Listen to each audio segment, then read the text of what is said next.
Indonesia yang mungkin memiliki pengetahuan atau informasi yang kurang tentang Indonesia bagian timur, di mana mereka bertanya, di Papua sudah ada mobil ya? Di sana sudah pakai baju?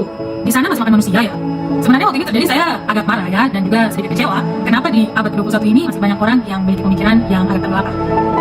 Selama bekerja di perusahaan ilegal tersebut, mulai dari dipukuli hingga disetrum, seorang PMI berinisial R menceritakan pengalamannya saat disekap perusahaan ilegal di Kamboja. R merupakan korban penyekapan yang telah pulang ke Indonesia. R mengungkapkan ia tertarik bekerja di perusahaan tersebut lantaran diiming-imingi gaji besar. Halo semuanya, perkenalkan, kami dari kelas 11 IPS dengan mata pelajaran sosiologi. Saya Kristian Panca dan rekan saya Dari Cahaya Pradita. Dalam video ini kami akan menjelaskan hasil analisis kami mengenai kasus diferensiasi sosial dan stratifikasi sosial. Pertama-tama kami sudah memberikan dua contoh video kasus di mana masing-masing video menjelaskan tentang diferensiasi sosial dan stratifikasi sosial. Dan penjelasan video pertama yaitu Diferensiasi sosial, yaitu videonya itu tentang kasus mahasiswa yang kuliah di luar negeri yang mendapat rasisme dari anggapan warga Indonesia yang menganggap wanita ini kayak berbeda warna kulitnya. Terus mereka itu masih menganggap orang Papua itu kayak masih memakan daging manusia gitu. Kemudian video yang kedua menjelaskan tentang kasus stratifikasi sosial di mana ada diskriminasi antara majikan dengan anak buahnya, di mana anak buah itu warga negara Indonesia dan majikannya adalah orang Kamboja. Di mana orang atau majikan Kamboja ini merasa punya kuasa untuk menyakiti atau melukai anak buahnya tersebut. Selanjutnya kami akan memberikan informasi mengenai ras Australoid, di mana ras Australoid terdapat penyebaran yang lebih luas. Manusia dari ras ini mendiami beberapa wilayah lain seperti India Selatan, Sri Lanka, Asia Tenggara, Kepulauan Melanesia, Australia. Ras ini pada masanya memiliki suku tersendiri di masing-masing wilayahnya. Tercatat terdapat beberapa nama suku yang sering disebutkan sejenis. Ras Australoid seperti suku Aborigin yang ada di Australia, suku Veda di Sri Lanka dan India Selatan, dan Negrito di Filipina. Adapun karakteristik yang dimiliki ras Australoid seperti Kemudian diskriminasi yang terjadi pada ras Australoid pada suku Aborigin.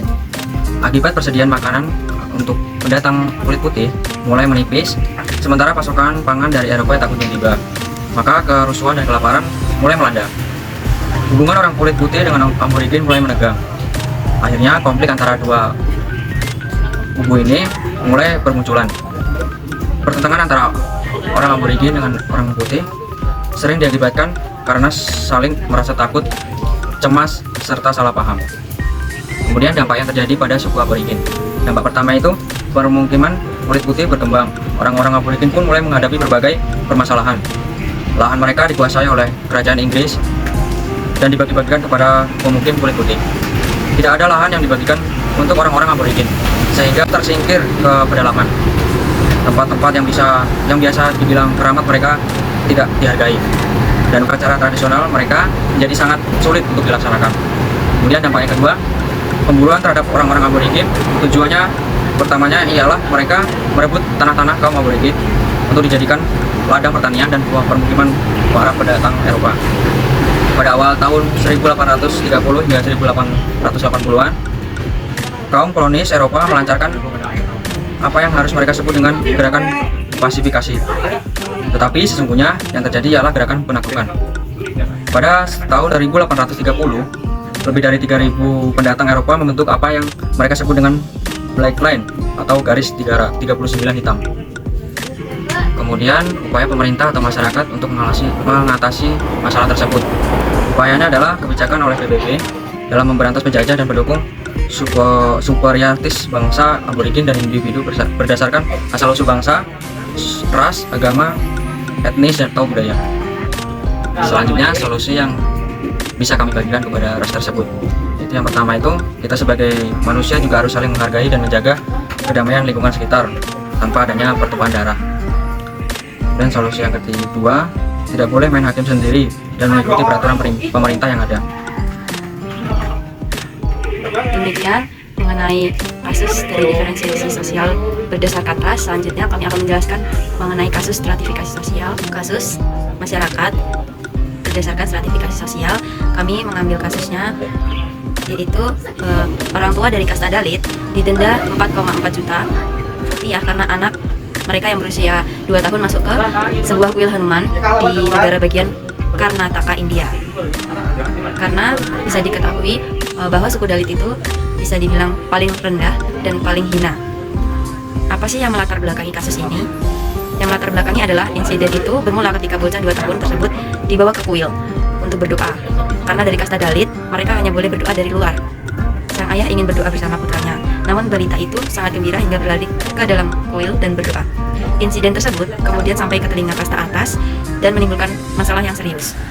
Jadi bisa disimpulkan bahwa yang melatar belakangi kasus permasalahan ini banyak aspeknya. Salah satunya status sosial yang membuktikan adanya diskriminasi antar kasta.